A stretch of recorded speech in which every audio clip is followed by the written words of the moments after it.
This is Wildrose Station. Just looking down, there's a pad, probably a store. Let me scan around here. Probably not a good place to stand here, there, with that. These are kind of recent. Okay.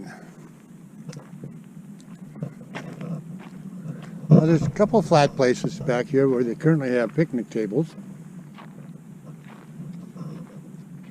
Let's go up one of these guys.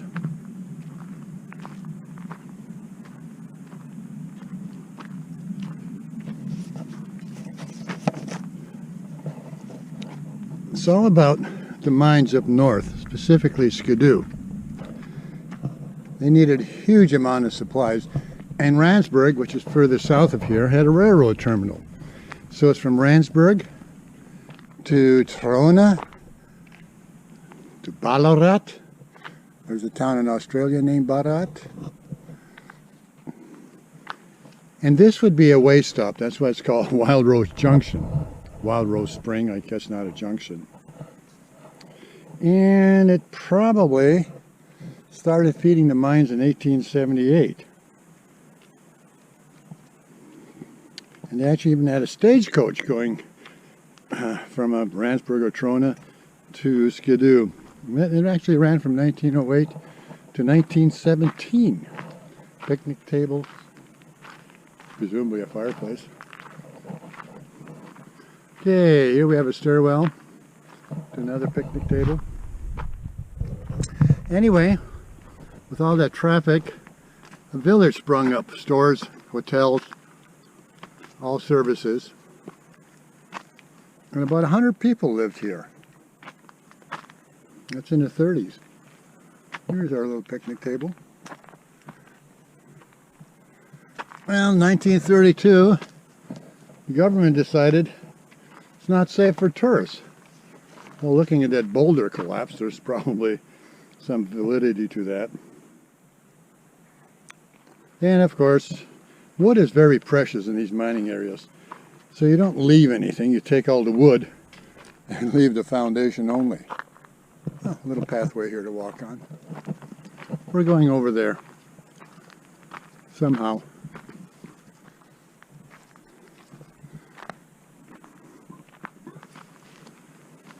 Ah, here's a little step. How convenient.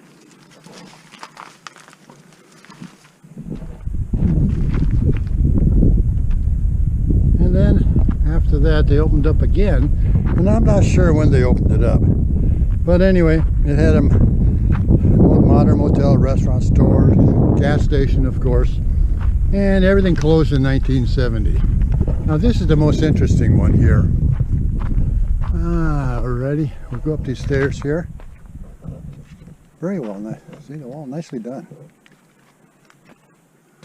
But can you see 100 people, stagecoaches here, supplies?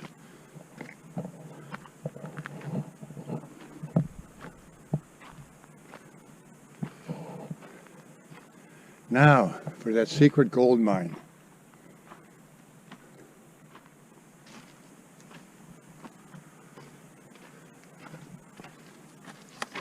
Under the tree, around the corner.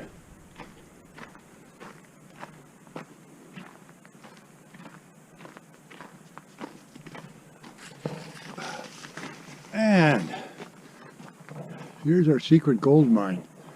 Now, what's interesting about this gold mine, let GoPro catch up with us for a while.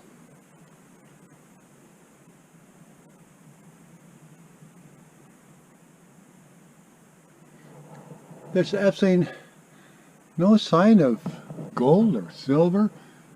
The red stuff, which isn't, I don't know what it is, but it's not copper.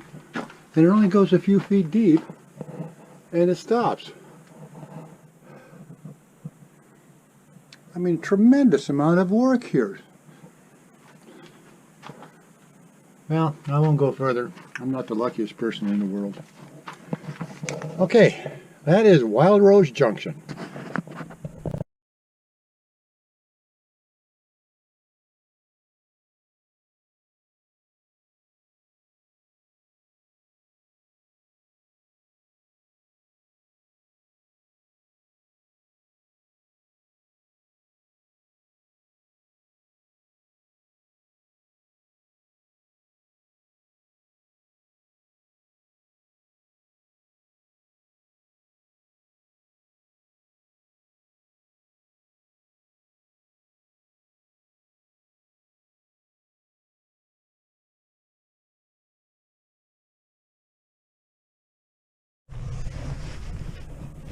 Okay, from the start of Mahogany Road to Charcoal Kilns, this is about mile 4, with a dirt road to the right, which means south, and it's about 1.8 miles. Here's a concrete pad that I assume is the parking area, his parking garage. I'm not sure what that block is for.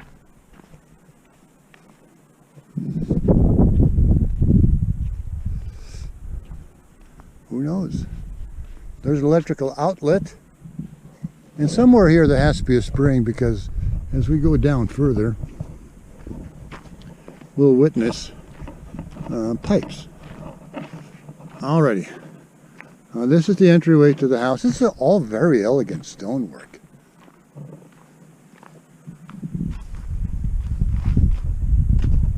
And of course we've got the park sign, don't do anything, stay away, hop, hop, hop, hop.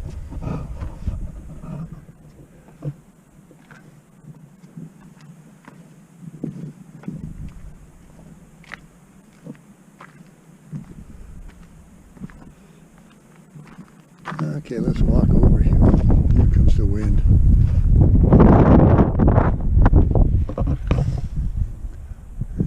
Now look at that block wall all the way around. Very well done. And inside here, I thought there'd be an outhouse or storage house, but one main pipe and 2 pipes there. Origination unknown. There's a pipe. Now this is a grand fireplace. Let's walk over here. Another pipe.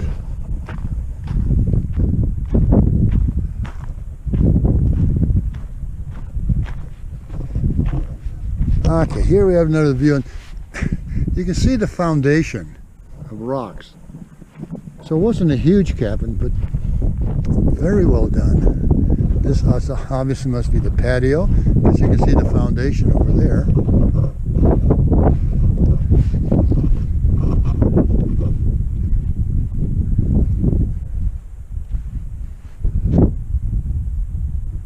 Maybe one of those bushes is the outhouse. Now that's an elegant chimney.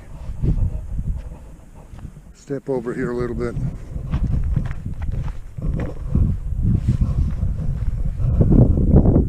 So well done. Pipe, 2 pipes there. And I don't know what that board is going across. Maybe decorations.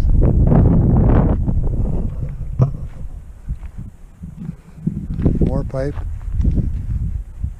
Can't, well, maybe you had a propane tank up here. Water drainage system.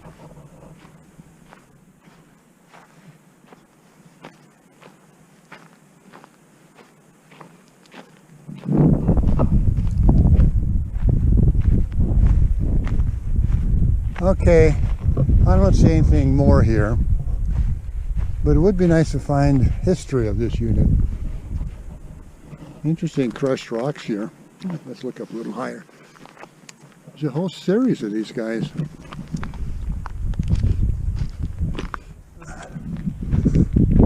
There. And a quick look up the mountain. Beautiful view both directions. Okay, that's it.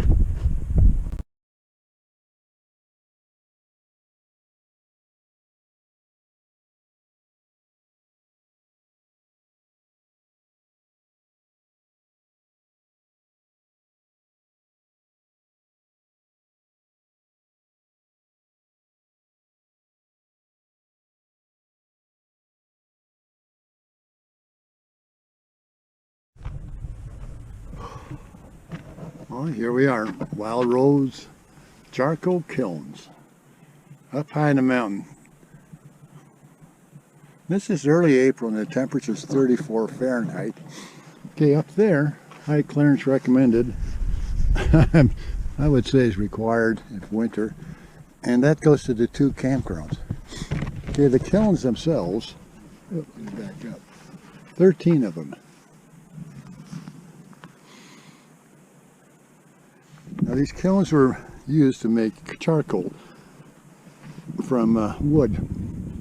There by Ely, Nevada, there are 7 kilns called Award kilns. East of Panaca are 2 of them. And there's one at Iron City, west of Cedar City. Now, the end process here is you take mahogany and pine wood and you create charcoal 75% pure. And the reason for that is the charcoal burns at extremely high heat compared to wood. And high heat was required for smelting silver west of here from the silver mines. And this all started about 1875.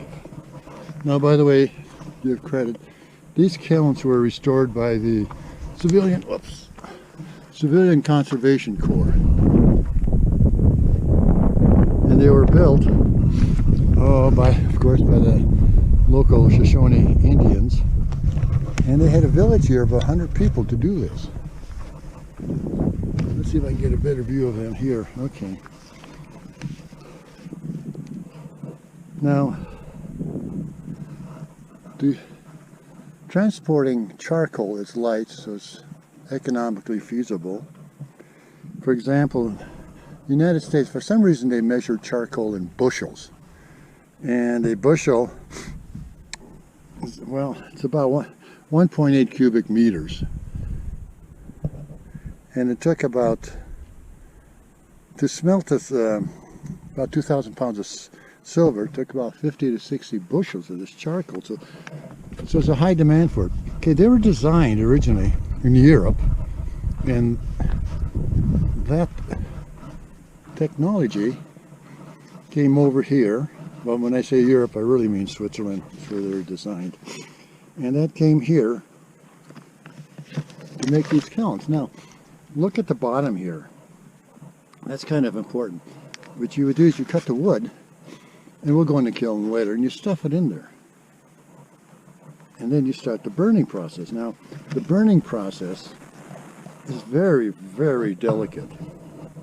Inside there would be about 50 cords of wood stacked in 2 vertical layers. 35 cords is about 126 cubic meters. So you can see all these vents here, all around. So they put the wood in there, started on fire, using grass or whatever. And the lower vents, these that you see here, are primarily sealed. So you get a slow burn. Oh boy, I'll keep walking around this thing. Well, maybe I won't. I don't have the chute. Okay, let's go back around the other way. So anyway, there's vents all the way around here. And they would start the fire, and this is extremely specialized crafts, because if you didn't do it right, the damn thing would just blow right up. So they would start the fire and let it slowly burn the wood. And after about 36 hours, they said, well, we're going to enter in here for a while. Ooh. Hear the echo? So I'll stand a little bit outside. So the key, let me go outside a little bit, let the GoPro settle in. So after about 36 hours, they'd open up the vents for some air and to start to burn. And after 4 days, the smoke would become white steam. After about 2 more days, it became yellow. Let's see now. So the GoPro should be accustomed to this. And you can see the shape. It's like a beehive. And the reason for it is when these wood would burn, the heat would go up, and because of the design, it would be reflected back down on the wood. Much like the antennas you see for radar. It collects it and focuses it on the receiver. And you can see these, here, let's look around, walk around. You can see the various vents here. The people that actually ran these, and they're from Europe, were known as the Carbonis. I think that's Italian. And here's a better view where the sun is coming through.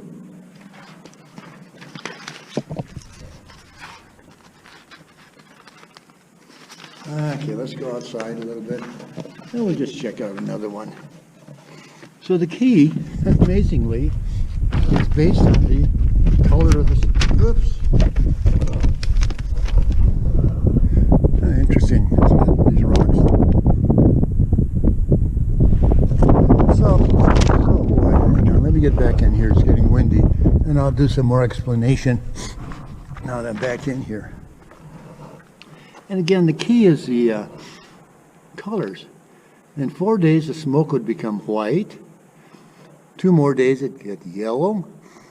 And in about another dozen hours, it turned blue.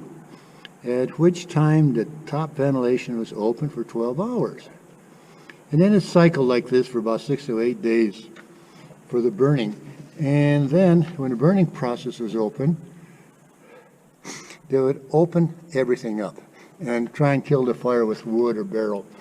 And when there was, oh, here's the wind again. When there was absolutely no wind, they would start opening up the vents. If this is not done carefully, what you have is a bomb. But you want to get all these flammable gases out of here. Anyway, end result, 95% pure charcoal like you had barbecue. And they made about 1,500 bushels of these guys. So let's just sort of walk down.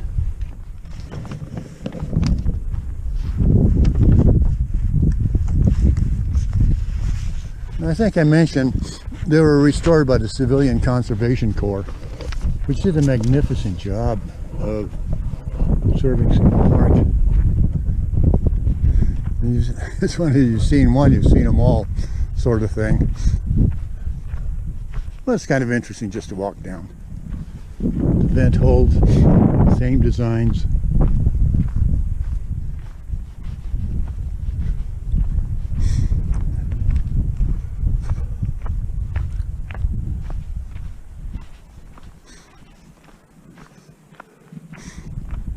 View of the mountains. And one of the reasons I'm coming down here, there's a trail down here, which I haven't yet enjoyed, that goes to the top of Telescope Peak. Now let's look at this guy. Oh, one thing I didn't mention, even those are well over 100 years old, you can smell the, let's call it tar or the charcoal in these things. And it'll probably, it's just probably saturated in the stone forever. Okay, let's pop out again.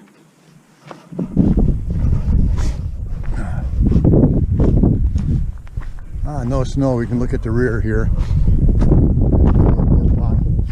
Portholes.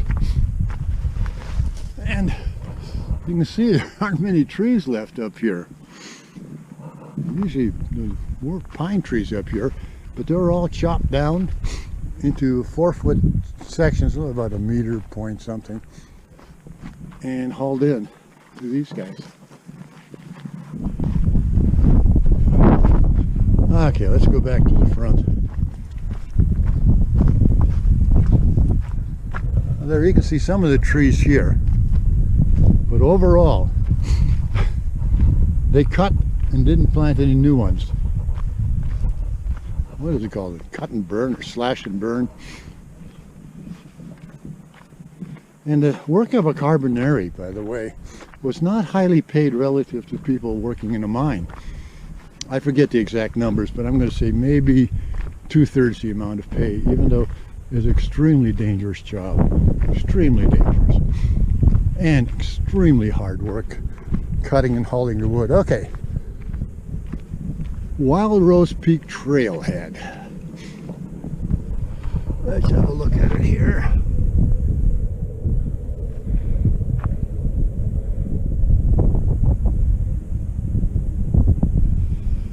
And of course course, the name of the game is the view, highest peak here.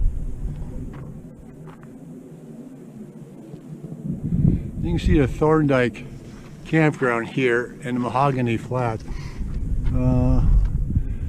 One time, guy tried to open up a resort at Mahogany Flat, and it never really materialized, although he had buildings, etc. Anyway, let's have another look at it going uphill. Scan the area. Really scenic, actually.